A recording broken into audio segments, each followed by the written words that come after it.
ऐसे बहुत से लोग हैं जो बुद्धिमान हैं, जो काबिल हैं, जो योग्य हैं, पर उनका जीवन अस्त व्यस्त है क्योंकि जब भी वे कोई कदम उठाते हैं उनका किसी चीज के साथ टकराव हो जाता है। किसी भी घूमने वाले भाग को गोल बनाया जाता है क्योंकि गोल चीज कम से कम टकराव के साथ घूमती है। सुदूर पूर्वी एशियाई संस्कृतियों में आत्मज्ञानियों को एंची कहते हैं, जिसका अर्थ है कि वे गोल हैं।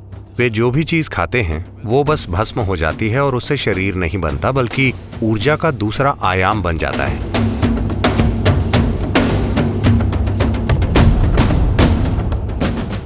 बंध शब्द का अर्थ है रोक लेना। मतलब आप शरीर में कुछ रोक लेते हैं ताकि आपकी ऊर्जा एक खास तरीके से बर्ताव करे। बंध क्यों लगाएं? ये हमारे लिए क्या कर सकते हैं? क्या आपने ओजस शब्द सुना है? OJAS, ओजस? नहीं? ठीक है। ओजस शब्द का अर्थ है ऊर्जा का एक अभौतिक आयाम।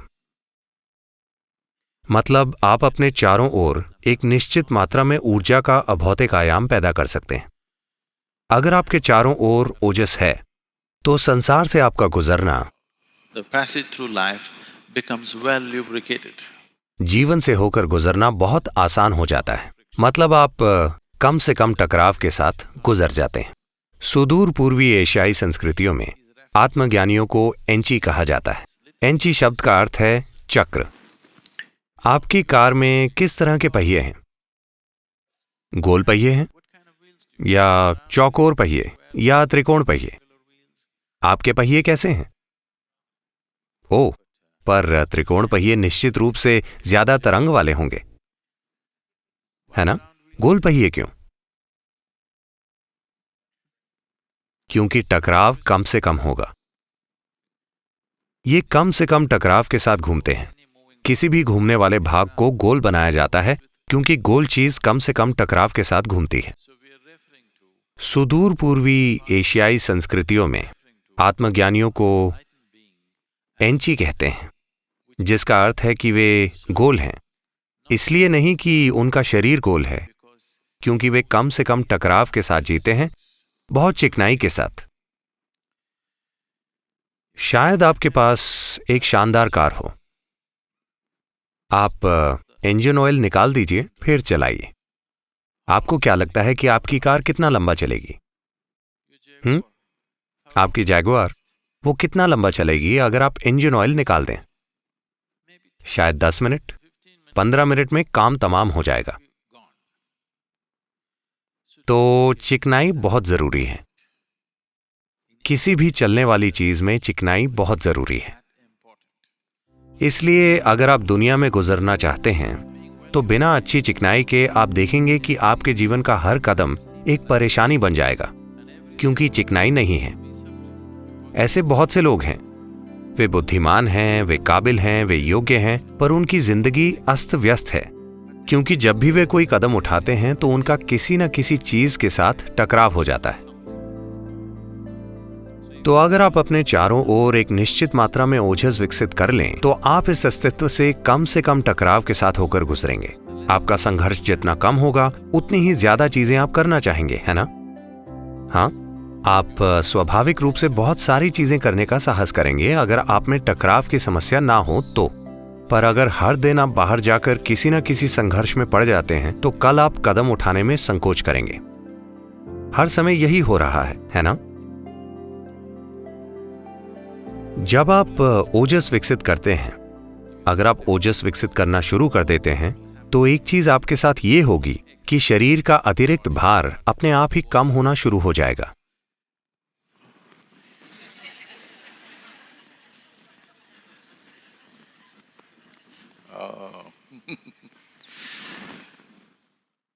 अगर आप योग केंद्र आएं तो आप देखेंगे कि कुछ लोग कुछ खास समय पर एक खास तरह की साधना में होंगे या खास तरह का भीतरी कार्य कर रहे होंगे।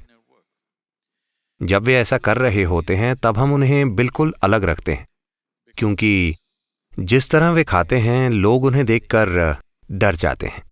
वे सामान्य व्यक्ति से 10 गुना ज्यादा खा जाते हैं, बहुत सारा भोजन, पर उनका वजन कम होता जाता है।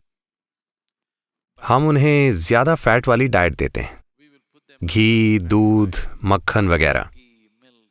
इसके बावजूद उनका वजन लगातार कम होता जाता है, सिर्फ इसलिए कि वे ऊर्जा के भौतिक आयाम को अभौतिक आयाम में बदल रहे हैं।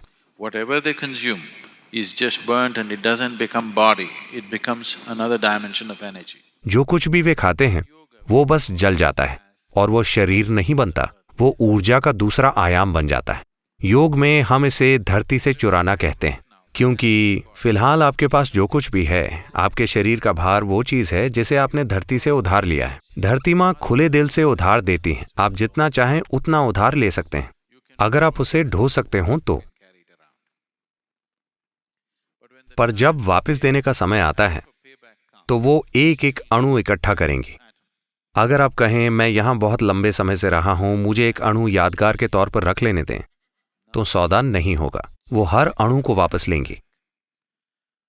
इसलिए इसे धरती से चुराना माना जाता है, क्योंकि अब आप ऊर्जा के भौतिक आयाम को अभौतिक आयाम में बदल रहे हैं। अब वो आपको नहीं रोक सकती, आप उसे अपने साथ लेकर जा सकते हैं। तो ये एक लंबी यात्रा के लिए पैकिंग करना है, इस तरह कि धरती माँ को पता न चले, नहीं तो वो इसे वापस ले लेंगी। अगर ये भौतिक रूप में होगा तो वे इसे फिल्टर कर लेंगी, अगर ये अभौतिक रूप में होगा तो धरती इसे वापस नहीं ले सकती। अब आप शांभवी कर रहे हैं, अगर आप रोज कर रहे हैं तो आप ओजस विकसित कर लेंगे, थोड़ी मात्रा में ओजस। अचानक सब कुछ आपके लिए आसान बन जाएगा, ये बस हो जाता है।